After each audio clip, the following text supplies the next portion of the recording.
अच्छा सुनो, सब्सक्राइब करते वक्त ना घंटी बजा देना ताकि जब मैं ऑनलाइन आऊँ तो तुम्हारे फोन की भी घंटी बजे।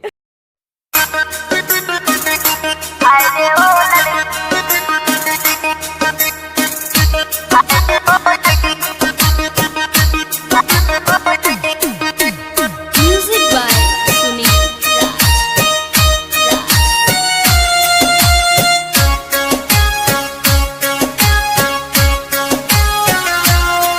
जब देखी तब करा के दिल धड़की कारी के सिया जगह से पीछे झटके जब से लड़ल बाटे नैन दिल रहता बेचैन जाना मारता ते आँख मुकर बड़की। हाय रे ओ लड़की, हाय रे ओ लड़की, हाय रे ओ लड़की, हाय रे ओ लड़की, हाय रे ओ लड़की। आदित्य रिकॉर्डिंग स्टूडियो सिसवा बाजार।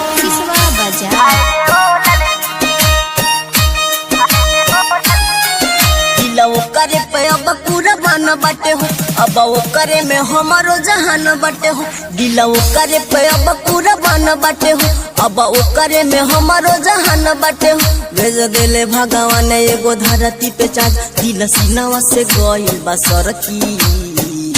हाय रे ओ लड़की, हाय रे ओ लड़की, हाय रे ओ लड़की, हाय रे ओ लड़की, हाय रे ओ लड़की, हाय रे ओ लड़की।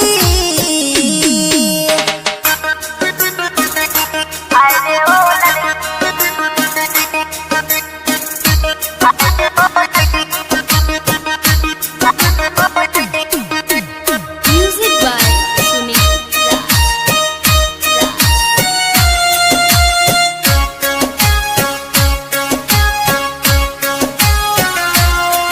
हम ओकर ख्याल में रहत बनी हो, जिगदी तंदर तोह से कहत बनी हो। हम ओकर ख्याल में रहत बनी हो, जिगदी तंदर तोह से कहत बनी हो।